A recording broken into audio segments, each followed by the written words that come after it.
കഴിഞ്ഞ ക്ലാസ്സിൽ നമ്മൾ അറേ യൂസ് ചെയ്തുകൊണ്ടുള്ള ക്യൂ ഇംപ്ലിമെൻറ്റേഷൻ പഠിച്ചായിരുന്നു. ഇന്ന് നമ്മൾ പഠിക്കാൻ പോകുന്നത് queue implementation using linked list.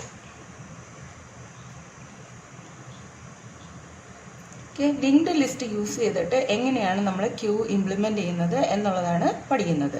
So നമുക്കറിയാം ലിങ്ക്ഡ് ലിസ്റ്റ് എന്ന് പറയുമ്പോഴത്തേനും കളക്ഷൻ ഓഫ് നോട്ട്സ് ആണ് അല്ലേ. സോ ഇപ്പോൾ ഇതുപോലെ കുറേ നോട്ട്സ് ഉണ്ടായിരിക്കും. ആ ഓരോ നോട്ട്സിനും 2 പാർട്ടുണ്ട്. അതിൽ ഒരെണ്ണം ഡേറ്റ പാർട്ടാണ്. പിന്നെ അടുത്തതെന്ന് പറയുന്നത് നെക്സ്റ്റ് എന്ന് പറയുന്ന പോയിന്റർ. അത് പോയിന്റ് ചെയ്യുന്നത് അടുത്ത നോഡിലേക്കായിരിക്കും. ഓക്കെ, അപ്പോൾ ഇങ്ങനെയുള്ള നോട്ട്സിൻ്റെ കളക്ഷനെയാണ് നമ്മൾ ലിങ്ക്ഡ് ലിസ്റ്റ് എന്ന് പറയുന്നത്. ഇനി ഇതിൻ്റെ തന്നെ ലാസ്റ്റ് നോഡ് വരുമ്പോഴത്തേനും അതിൻ്റെ ലാസ്റ്റ് നോഡിൻ്റെ നെക്സ്റ്റ് പോയിന്റർ എന്ന് പറയുന്നത് നള്ളായിരിക്കും, ഡേറ്റ പാർട്ട് ഉണ്ടായിരിക്കും. അതുപോലെ ഫസ്റ്റ് നോഡിനെ പോയിന്റ് ചെയ്യാനായിട്ട് ഒരു സ്റ്റാർട്ട് എന്ന് പറയുന്ന ഒരു പോയിന്റർ ഉണ്ടായിരിക്കും. ഈ സ്റ്റാർട്ട് പോയിന്ററിനകത്ത് ഉള്ള വാല്യൂ എന്ന് പറയുന്നത് ഈ ഫസ്റ്റ് നോഡിൻ്റെ അഡ്രസ്സും ആയിരിക്കും. ഓക്കെ, ഇതാണ് നമ്മുടെ നോർമൽ ഒരു ലിങ്ക്ഡ് ലിസ്റ്റ് എന്ന് പറയുന്നത്. അപ്പം നമ്മുടെ ക്യൂ ഇംപ്ലിമെൻറ്റേഷൻ വരുമ്പോൾ നമുക്ക് അവിടെ 2 പോയിന്റേഴ്സ് വേണ്ടി വരും, അതായത് ഫ്രണ്ടും റിയറും. ഓക്കെ, ഫ്രണ്ട് പോയിന്റ് ചെയ്യുന്നത് എങ്ങോട്ടായിരിക്കും? ഏത് എൻഡിലാണോ നമ്മൾ ഡിലീഷൻ നടത്തുന്നത് ആ എൻഡിനെ പോയിന്റ് ചെയ്യുന്നതാണ് ഫ്രണ്ട് എന്ന് പറയുന്നത്. റിയർ എന്ന് പറയുന്നത് ഏത് എൻഡിലാണോ നമ്മൾ ഇൻസേർഷൻ നടത്തുന്നത് ആ എൻഡിനെ പോയിന്റ് ചെയ്യുന്നതായിരിക്കും റിയർ എന്ന് പറയുന്നത്. അപ്പോൾ ഇങ്ങനെ 2 പോയിന്റേഴ്സ് ആയിരിക്കും നമ്മൾ യൂസ് ചെയ്യുന്നത്. നമ്മൾ അറേ യൂസ് ചെയ്ത് ക്യൂ ചെയ്തതുപോലെ തന്നെ ഇവിടെയും നമുക്ക് കണ്ടീഷൻസ് ഉണ്ട്. കണ്ടീഷൻസിനകത്ത് എന്താണ് ഫസ്റ്റ് കണ്ടീഷൻ എന്ന് പറയുന്നത്? നമ്മൾ ക്യൂ ഇൻസേർട്ട് ചെയ്യാൻ പോകുമ്പോൾ ഉള്ള ഫസ്റ്റ് കണ്ടീഷൻ എന്ന് പറയുന്നത്, ഇപ്പോൾ ഇവിടെ ലിങ്ക്ഡ് ലിസ്റ്റിൻ്റെ കേസ് ആയത് കാരണം നമുക്ക് എത്ര നമ്പർ ഓഫ് എലമെൻറ്റ്സ് വേണമെങ്കിലും ഉണ്ടാക്കാം അതിനകത്ത്. സോ അതിൻ്റെ ഒരു ക്യൂ ഫുള്ളാണോ ഇതാണോ എന്നുള്ളത്, ഫുള്ളാണോ അതോ സ്പേസ് ഉണ്ടോ എന്നുള്ളത് വെരിഫൈ ചെയ്യേണ്ട കാര്യമില്ല. ശരിക്കും പറഞ്ഞാൽ വെരിഫൈ ചെയ്താലും കുഴപ്പമൊന്നുമില്ല. നമ്മളൊരു ലെങ്ത് കൊടുത്തിട്ട് അത്രയും നമ്പർ ഓഫ് എലമെൻറ്റ്സ് മാത്രം അക്കോമഡേറ്റ് ചെയ്താൽ മതി എന്നുള്ള രീതിയിൽ നമുക്ക് വേണമെങ്കിൽ അത് ചെക്ക് ചെയ്യാം. ഓക്കെ, പിന്നെ ഇൻസേർഷൻ നോക്കുമ്പോഴത്തേനും ഫസ്റ്റ് നമ്മൾ നോക്കുന്നത് ക്യൂ എം ടി ആണോ എന്നുള്ള കണ്ടീഷനിലാണ് നോക്കുന്നത്. ഓക്കെ, ക്യൂ എം ടി ആവുന്ന കണ്ടീഷൻ എപ്പോഴായിരിക്കും? ഫ്രണ്ടും റിയറും എങ്ങോട്ടേക്കും പോയിന്റ് ചെയ്യുന്നില്ല എങ്കിൽ ആ ക്യൂ എന്തായിരിക്കും? എം ടി ആയിരിക്കും അല്ലേ. സോ അപ്പോൾ ഫ്രണ്ടും റിയറും നള്ളാണ് എങ്കിൽ, ഒരിടത്തേക്കും പോയിന്റ് ചെയ്യുന്നില്ല എങ്കിൽ അതിൻ്റെ മീനിങ് എന്താണ്? ക്യൂ എം ടി ആണ് എന്നുള്ളതാണ്. ഇനി ക്യൂ ഒരു സിംഗിൾ എലമെന്റ് മാത്രം ആണ് ഉള്ളതെന്ന് വിചാരിക്കുക. Queue with only 1 element. നമ്മൾ നേരത്തെ പഠിച്ചതുപോലെയുള്ള കണ്ടീഷൻ തന്നെയാണ്. ഒരൊറ്റ എലമെന്റേ ഉള്ളൂ എങ്കിൽ ഫ്രണ്ടും റിയറും പോയിന്റ് ചെയ്യുന്നത് ഏതിനായിരിക്കും? ഒരേ നോഡിന് തന്നെയായിരിക്കും. അപ്പോൾ ഫ്രണ്ടും റിയറും ഈക്വൽ ആണെങ്കിൽ that means that queue contains only 1 element. Okay, അപ്പോൾ ഇങ്ങനെയുള്ള കണ്ടീഷൻസ് തന്നെയാണ് നമ്മൾ ഇവിടെയും യൂസ് ചെയ്യുന്നത്. ഓക്കെ, സോ അപ്പോൾ ഇൻസേർഷൻ അൽഗോരിതം നമുക്ക് ആദ്യമായിട്ട് നോക്കാം. ഇൻസേർഷൻ അൽഗോരിതം നമ്മൾ നോക്കുന്ന സമയത്ത് ഫസ്റ്റ് കേസ് നമ്മൾ നോക്കുന്നത് മാക്സിമം എലമെന്റ് ആയോ ഇല്ലയോ എന്നുള്ളത് കണ്ടീഷൻ നിങ്ങൾക്ക് വേണമെങ്കിൽ ചെക്ക് ചെയ്യാം. അതിന് നമ്മൾ സെപ്പറേറ്റ് ഒരു കൗണ്ട് പോലെ വെച്ചതിന് ശേഷം ആ കൗണ്ട് ഇൻക്രിമെന്റ് ചെയ്ത് ഓരോ ഇൻസേർഷനിലും കൗണ്ട് ഇൻക്രിമെന്റ് ചെയ്തിട്ട് അത് സൈസ് വരെ എത്തിയോ എന്നുള്ളത് ചെക്ക് ചെയ്താൽ മതി. ഓക്കെ, അപ്പോൾ അതില്ലെങ്കിലും പ്രശ്നമില്ല, കാരണം നമ്മുടെ ലിങ്ക്ഡ് ലിസ്റ്റ് ആയതുകൊണ്ട് നമുക്കിത് എത്ര വേണമെങ്കിലും നീട്ടിക്കൊണ്ട് പോകാവുന്നതാണ്. അതാണ് ലിങ്ക്ഡ് ലിസ്റ്റിൻ്റെ ഒരു പ്രത്യേകത എന്ന് പറയുന്നത്. സോ അപ്പോൾ ഇൻസേർഷൻ അൽഗോരിതത്തിൽ നമ്മൾ മെയിനായിട്ട് കോൺസെൻട്രേറ്റ് ചെയ്യുന്നത്, ആദ്യം നമ്മൾ നോക്കുന്നത് ക്യൂ എം ടി ആണോ എന്ന് നോക്കണം അല്ലേ. ക്യൂ എം ടി ആണെങ്കിൽ നമ്മളൊരു പുതിയ നോഡ് കൊണ്ട് ചേർക്കുമ്പോൾ, ഓക്കെ, പുതിയൊരു നോഡ് വെക്കുമ്പോൾ അതിനെ പോയിന്റ് ചെയ്യേണ്ടത് ആരൊക്കെയാണ്? ഫ്രണ്ടും റിയറും അതിനെ പോയിന്റ് ചെയ്യണം. ഓക്കെ, അപ്പോൾ ആ ഒരു കണ്ടീഷനാണ് നമ്മൾ ആദ്യം നോക്കുന്നത്. First check if front equal to rear equal to null. ഫ്രണ്ടും റിയറും നള്ളാണോ നോക്കുക. അങ്ങനെയാണെങ്കിൽ that means that Q is empty. Okay, then അങ്ങനെയാണെങ്കിൽ നമ്മൾ എന്ത് ചെയ്യണം? ആദ്യം നമ്മളൊരു നോഡിനെ നമ്മൾ പുതുതായിട്ട് ക്രിയേറ്റ് ചെയ്യണം അല്ലേ. അപ്പോൾ പുതുതായിട്ടൊരു നോഡിനെ ക്രിയേറ്റ് ചെയ്യുക. ആ ക്രിയേറ്റ് ചെയ്യുന്ന നോഡിൻ്റെ നെക്സ്റ്റ് പോയിന്റർ നള്ളാക്കി വെക്കുക, കാരണം ഇനി അങ്ങോട്ട് നോഡില്ല. ഓക്കെ, നള്ളാക്കി വെക്കണം. ദെൻ ഇതിൻ്റെ ഡേറ്റ പാർട്ടിലേക്ക് നമ്മൾ ഡേറ്റ കൊടുക്കണം. ദെൻ അതിനുശേഷം ഫ്രണ്ടിനെയും റിയറിനെയും ഇങ്ങോട്ടേക്ക് പോയിന്റ് ചെയ്യിപ്പിക്കണം. ഇത്രയും കാര്യങ്ങളാണ് നമ്മൾ ഫസ്റ്റ് ഒരു നോഡ് ഇൻസേർട്ട് ചെയ്യുമ്പോൾ ചെയ്യേണ്ട കാര്യങ്ങൾ എന്ന് പറയുന്നത്. സോ അപ്പം നമ്മൾ first create a new node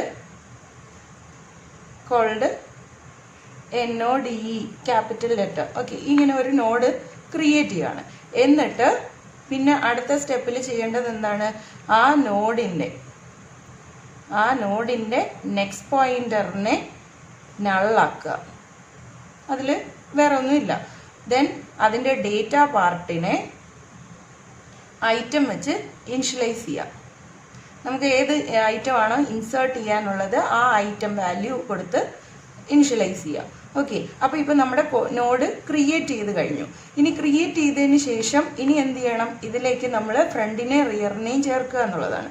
so അപ്പം ഇനി ചെയ്യേണ്ടതെന്ന് പറഞ്ഞാൽ ഫ്രണ്ടും റിയറും എങ്ങോട്ടേക്ക് പോയിന്റ് ചെയ്യിപ്പിക്കുക? ആ നോഡിലേക്ക് പോയിന്റ് ചെയ്യിപ്പിക്കുക. ഇത്രയും സ്റ്റെപ്പുകളാണ് നമ്മൾ ആ QMT ആണെങ്കിലുള്ള കണ്ടീഷനിൽ ചെയ്യുന്നത്. സോ അപ്പോൾ ഫ്രണ്ട് എന്ന് പറയുന്ന ഒരു പോയിന്റർ ഉണ്ട്, അത് പോയിന്റ് ചെയ്യുന്നത് ഇങ്ങോട്ടേക്കാണ്. അതുപോലെ തന്നെ റിയർ എന്ന് പറയുന്ന ഒരു പോയിന്റർ ഉണ്ട്, ആ റിയർ പോയിന്റ് ചെയ്യുന്നതും ഇങ്ങോട്ടേക്കാണ്. ഓക്കെ, സോ ഇതാണ് ഫസ്റ്റ് QMT ആയിരുന്ന കേസിൽ നമ്മൾ പുതിയൊരു നോഡ് ഇൻസേർട്ട് ചെയ്ത കണ്ടീഷൻ. ഇനി അടുത്ത് രണ്ടാമത്തെ കേസ് എന്ന് പറയുന്നത് എൽസ് പാർട്ടാണ്. എൽസ് പാർട്ട് എന്ന് പറയുമ്പോഴത്തേനും QMT അല്ല, ക്യൂവിനകത്ത് ഒന്നിലധികം എലമെന്റ്സ് ഉണ്ട്. ഓക്കെ, സോ അങ്ങനെയാണ് എങ്കിൽ നമ്മൾ എന്ത് ചെയ്യണം? ഈ പറഞ്ഞ സ്റ്റെപ്പുകളൊക്കെ തന്നെ ചെയ്യണം. അതായത് പുതിയൊരു നോഡ് ക്രിയേറ്റ് ചെയ്യണം. നോഡ് ക്രിയേറ്റ് ചെയ്തിട്ട് അതിനകത്ത് പുതിയ നെക്സ്റ്റ് പോയിന്റർ നള്ളാക്കുക, നോഡിൻ്റെ ഡേറ്റ ഐറ്റം ആയിട്ട് ഇനിഷ്യലൈസ് ചെയ്യുക, പിന്നെ ബാക്കി കാര്യങ്ങൾ ചെയ്യാനുണ്ട് അല്ലേ. സോ അപ്പോൾ അതാണ് അടുത്തിനി വരേണ്ടത്. സോ ക്രിയേറ്റ് ഇവിടെ ഇതിപ്പോൾ കഴിഞ്ഞു കഴിഞ്ഞാൽ നമുക്ക് ഇവിടുന്ന് അങ്ങ് സ്റ്റോപ്പ് പറഞ്ഞ് പോവാം, അതായിരിക്കും നല്ലത്. അല്ലെങ്കിൽ ഇത് വീണ്ടും നോഡ് ക്രിയേഷനിലേക്ക് വരും. ഓക്കെ, ഇതിനെ കുറച്ചുകൂടി സിംപ്ലിഫൈ ചെയ്യാൻ നമുക്ക് പറ്റും. അത് ഞാൻ പറഞ്ഞു തരാം. Create a new node called node എന്ന് പറഞ്ഞിട്ട് പുതിയൊരു നോഡ് ക്രിയേറ്റ് ചെയ്യുന്നു. ദെൻ അതിന് ശേഷം മൂന്നാമത്തെ സ്റ്റെപ്പായിട്ട് നമുക്ക് നോഡിൻ്റെ നെക്സ്റ്റ് പാർട്ട് എന്ന് പറയുന്നത് നള്ളാക്കി പോയിന്റ് ചെയ്തു. ദെൻ അടുത്തതിൽ നോഡിൻ്റെ ഡേറ്റ പാർട്ടിലേക്ക് ഐറ്റം ഇൻസേർട്ട് ചെയ്തു. ഓക്കെ, സോ അത് നമ്മൾ പുതിയൊരു നോഡ് ക്രിയേറ്റ് ചെയ്തു. ദെൻ ഇപ്പോൾ പറഞ്ഞിരിക്കുന്നത് എന്താണ്? നമ്മളിപ്പോൾ ഓൾറെഡി ഒരു നോഡ് ഉള്ള കേസാണ്. അപ്പം നമ്മൾ അടുത്ത നോഡ് ക്രിയേറ്റ് ചെയ്യുന്നത് എവിടെയാണ് ഇൻസേർട്ട് ആവേണ്ടത്? ഈ പൊസിഷനിലാണ് ഇൻസേർട്ട് ആവേണ്ടത് അല്ലേ. അപ്പോൾ ഇപ്പോൾ പുതിയൊരു നോഡ് ക്രിയേറ്റ് ചെയ്തു, അതിലേക്ക് നമ്മൾ ഡേറ്റ കൊടുത്തു. അത് എവിടേക്കാണ് വരേണ്ടത്? റിയർ പാർട്ടിലേക്കാണ് വരേണ്ടത്. ഓക്കെ, അപ്പോൾ റിയർ പാർട്ട് ഇപ്പോൾ പോയിന്റ് ചെയ്തിരിക്കുന്നത് ഇപ്പോൾ ലാസ്റ്റ് വന്നിരിക്കുന്ന ഡേറ്റേനെയാണ് പോയിന്റ് ചെയ്തിരിക്കുന്നത്. ഓക്കെ, ആ നോഡിനെയാണ് പോയിന്റ് ചെയ്തിരിക്കുന്നത്. സോ അപ്പോൾ ഇപ്പോൾ റിയറിൽ ഏതാണോ നോഡുള്ളത് ആ നോഡ് എങ്ങോട്ടേക്ക് പോയിന്റ് ചെയ്യണം? ഈ പുതിയ നോഡിനെ പോയിന്റ് ചെയ്യണം. ഓക്കെ, സോ അപ്പോൾ ഇവിടെ നിന്നൊരു ലിങ്ക് നമ്മൾ ഉണ്ടാക്കണം. അപ്പോൾ അതാണ് ഇവിടുത്തെ ആദ്യത്തെ സ്റ്റെപ്പ് എന്ന് പറയുന്നത്. സോ ഇപ്പോഴത്തെ റിയർ എന്ന് പറയുന്ന ആ ഒരു നോഡ്, ഇപ്പോൾ ഇത് റിയറുമാണ് അല്ലേ. അപ്പോൾ ഈ റിയർ എന്ന് പറയുന്ന ആ നോഡിൻ്റെ നെക്സ്റ്റ് പോയിന്റർ ഇനി എങ്ങോട്ടേക്ക് പോയിന്റ് ചെയ്യണം? നോഡിലേക്ക്, പുതിയ നോഡിലേക്ക് പോയിന്റ് ചെയ്യണം. ഓക്കെ, അപ്പോൾ അതാണ് അടുത്ത സ്റ്റെപ്പിൽ നമ്മൾ ചെയ്യുന്നത്. സോ റിയർ എന്ന് പറയുന്ന ആ നോഡിൻ്റെ next part next equal to പുതിയ നോഡ്. ഓക്കെ, സോ അപ്പോൾ ഈ ഒരു ലിങ്ക് ഇവിടെ എസ്റ്റാബ്ലിഷ് ആയി. ഇനി എന്ത് ചെയ്യണം? ഇനി അടുത്ത് ഈ പുതിയ നോഡാണ് ഇപ്പോഴത്തെ റിയർ എന്ന് പറയുന്നത് അല്ലേ. അപ്പോൾ ഈ പോർഷനിലാണ് നമ്മൾ ഇൻസേർട്ട് ചെയ്തത്. അപ്പോൾ ഇനി ഈ ഒരു ലിങ്ക് ഇവിടെ നിന്ന് കളഞ്ഞിട്ട് ഇനി റിയർ പോയിന്റ് ചെയ്യേണ്ടത് ഇങ്ങോട്ടേക്കാണ്. ഓക്കെ, സോ അപ്പം അടുത്ത സ്റ്റെപ്പിൽ ചെയ്യേണ്ടത് എന്താണ്? റിയർ ഈക്വൽ ടു നോഡ്, റിയറിലേക്ക് ഈ നോഡിൻ്റെ അഡ്രസ്സ് വെച്ച് കൊടുക്കുക. ഓക്കെ, അപ്പോൾ റിയർ ഒന്ന് അഡ്വാൻസ് ആയി. റിയർ ഇവിടെ നിൽക്കുമായിരുന്നു, അത് അഡ്വാൻസ് ചെയ്ത് അടുത്തതിലേക്ക് പോയി. അപ്പോൾ ഓരോ തവണയും നമ്മളിപ്പോൾ അടുത്തിനി ഒരു നോഡാണ് ഇൻസേർട്ട് ചെയ്യാൻ പോകുന്നതെങ്കിൽ ഇപ്പോൾ റിയർ ഇതിനെയാണ് പോയിന്റ് ചെയ്യുന്നത് അല്ലേ. അപ്പോൾ പുതിയൊരു നോഡ് വരുമ്പോൾ അത് അടുത്ത നോഡായിട്ട് വരുന്നു. ഈ അടുത്ത നോഡിൽ ഈ ഇപ്പോഴത്തെ റിയറിൻ്റെ നെക്സ്റ്റിനെ ഇങ്ങോട്ടേക്ക് നമ്മൾ ആദ്യം പോയിന്റ് ചെയ്യിപ്പിക്കും. അതിനുശേഷം ഈ റിയറിനെ ഇവിടുന്ന് മാറ്റി നേരെ ഇങ്ങോട്ടേക്ക് പോയിന്റ് ചെയ്യിപ്പിക്കും. അങ്ങനെയാണ് നമ്മൾ ഓരോരോ നോഡായിട്ട് ഇൻസേർട്ട് ചെയ്യുന്നത്. അപ്പോൾ ഓരോ തവണയും ഇൻസേർഷൻ കഴിയുമ്പോൾ ഈ റിയർ അഡ്വാൻസ് ചെയ്ത് ഓരോരോ നോഡിലേക്ക് പോയിക്കൊണ്ടിരിക്കും. ഓക്കെ. ഇനി ഇതിൽ ഞാൻ പറഞ്ഞത് നമുക്ക് കുറച്ച് സ്റ്റെപ്സ് വേണമെങ്കിൽ കുറയ്ക്കാമായിരുന്നു. അതായത് നമ്മൾ ഈ 3 സ്റ്റെപ്പുകൾ കോമൺ സ്റ്റെപ്പുകളാണ്. ഇവിടെയും വരുന്നുണ്ട്, ഇവിടെയും വരുന്നുണ്ട്, അല്ലെ? അപ്പൊ ഇത് നമുക്ക് വേണമെങ്കിൽ മൊത്തത്തിൽ ഫ്രണ്ടിലേക്ക് വെച്ചതിന് ശേഷം നമുക്ക് ഈ കണ്ടീഷൻ ചെക്ക് ചെയ്താൽ മതി. കണ്ടീഷൻ ചെക്ക് ചെയ്തിട്ട് അതാണെങ്കിൽ ഇത് ചെയ്യുക, അല്ല എങ്കിൽ ബാക്കി കാര്യങ്ങൾ ഈ 2 സ്റ്റെപ്പുകൾ ചെയ്യുക എന്നുള്ള രീതിയിൽ വേണമെങ്കിൽ നമുക്ക് എഴുതാം. അപ്പൊ ഞാനത് ഒന്നുകൂടി ഇങ്ങോട്ടേക്ക് എഴുതുവാണ്. സോ ക്രിയേറ്റ് ന്യൂ നോഡ്, പുതിയൊരു നോഡ് ക്രിയേറ്റ് ചെയ്യുക. ദെൻ അതിൻ്റെ നെക്സ്റ്റ് പാർട്ട്, നോഡിൻ്റെ നെക്സ്റ്റ് പോയിന്റർ നള്ളാക്കി വെക്കുക. ദെൻ അതിൻ്റെ ഡേറ്റ പാർട്ട് ഐറ്റം വെച്ച് ഇനിഷ്യലൈസ് ചെയ്യുക. ദെൻ ഇനി നമ്മൾ കണ്ടീഷൻ ചെക്ക് ചെയ്യുക. അപ്പോൾ ഇത് നമുക്ക് ജനറൽ ആയിട്ട് നമുക്ക് വേണ്ട ഒരു കാര്യമാണ്. ദെൻ അടുത്ത കണ്ടീഷൻ എന്ന് പറയുന്നത് check if front equal rear equal null. അതായത് എന്താണ് പറയുന്നത്, നമ്മുടെ ക്യൂ എം ടി ആണോ എന്നുള്ള കണ്ടീഷനാണ്. അതാണ് എങ്കിൽ 4.1 നമ്മൾ എന്ത് കൊടുക്കുക, front equal to rear equal to ആ നോഡായിട്ട് ഇനിഷ്യലൈസ് ചെയ്യാം. ഓക്കെ.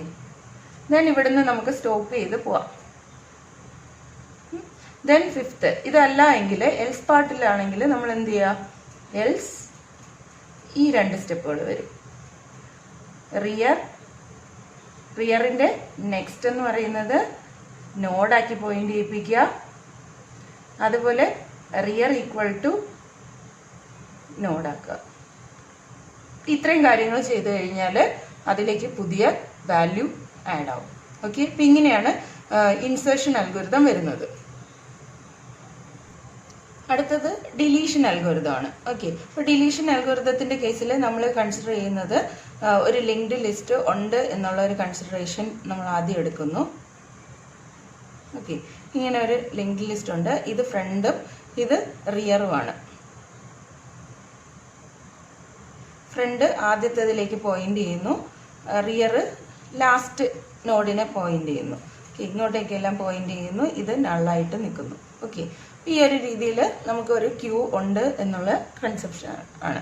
അപ്പൊ നമ്മൾ ഇനി അടുത്ത് എന്താണ് ഡിലീഷൻ അൽഗോരിതം എന്ന് പറയുമ്പോൾ ഡിലീഷൻ എവിടെയാണ് നടക്കേണ്ടത്, ഫ്രണ്ട് എൻഡിലാണ് നമുക്ക് ഡിലീഷൻ നടക്കേണ്ടത്. അപ്പൊ ഫ്രണ്ട് എൻഡ് എങ്ങോട്ടേക്കാണോ പോയിന്റ് ചെയ്യുന്നത് ആ നോഡിനെ നമ്മൾ ഡിലീറ്റ് ചെയ്യുക എന്നുള്ളതാണ്. ഓക്കെ. സോ അപ്പൊ ഇതാണ് നമുക്ക് ഡിലീറ്റ് ചെയ്യേണ്ട നോഡ്. ഓക്കെ. സോ അപ്പം ഡിലീഷൻ അൽഗോരിതത്തിൽ നമ്മൾ 2 കാര്യങ്ങൾ കണ്ടീഷൻസ് ഉണ്ട്. എന്തൊക്കെ കണ്ടീഷനാണ് ചെക്ക് ചെയ്യേണ്ടത്? ഫസ്റ്റ് നമ്മൾ ക്യൂ എം ടി ആണോ നോക്കണം. ക്യൂ എം ടി ആണെങ്കിൽ നമുക്ക് പിന്നെ ഒരു ഡിലീഷൻ അവിടെ ഇല്ല. ഓക്കെ. അപ്പൊ അതെന്തായാലും നമ്മൾ ചെക്ക് ചെയ്തേ പറ്റത്തുള്ളൂ. സോ അൽഗോരിതം എഴുതുന്ന സമയത്ത് ഫസ്റ്റ് നമ്മൾ ചെക്ക് ചെയ്യേണ്ടത് ചെക്ക് ഇഫ് ഫ്രണ്ടും റിയറും നള്ളാണോ എന്ന് നോക്കുക. നള്ളാണെങ്കിൽ അതിന്റെ അർത്ഥം എന്താണ്, ആ ക്യൂ എം ടി ആണ് എന്നുള്ളതാണ്. Then print queue is empty and deletion not possible. Delete ചെയ്യാനൊന്നും ഇല്ല അവിടെ. അത് പറഞ്ഞിട്ട് നമ്മൾ സ്റ്റോപ്പ് ചെയ്യുകയാണ് ചെയ്യുന്നത്. ഓക്കെ. അതല്ല എങ്കിൽ എൽസ് പാർട്ട് ആണ് എങ്കിൽ എൽസിൽ നമ്മൾ നോക്കേണ്ടത് രണ്ടും, അതായത് ഫ്രണ്ടും റിയറും സെയിം ആണോ നോക്കണം. ഫ്രണ്ടും റിയറും സെയിം ആണെങ്കിൽ അതിന്റെ അർത്ഥം എന്താണ്, ഒരൊറ്റ നോഡേ നമുക്ക് ഉള്ളൂ എന്നുള്ളതാണ്. സോ അപ്പൊ ആ ഒരൊറ്റ നോഡ് ഉള്ളതിനെ നമ്മൾ ഡിലീറ്റ് ചെയ്ത് കഴിഞ്ഞാൽ ആ ലിസ്റ്റ് പിന്നെ എം ടി ആയി മാറുവാണ്. അപ്പൊ അതിനുള്ള കാര്യം നമ്മൾ ചെയ്യണം. എം ടി ആവുന്നത് എങ്ങനെയാണ്, ഫ്രണ്ടും റിയറും നൾ ആവുമ്പോഴാണ് എം ടി ആവുന്നത്. സോ അപ്പോൾ ഉള്ള നോഡിനെ നമ്മൾ ഡിലീറ്റ് ചെയ്ത് കഴിഞ്ഞാൽ അത് എം ടി ആയി മാറണം.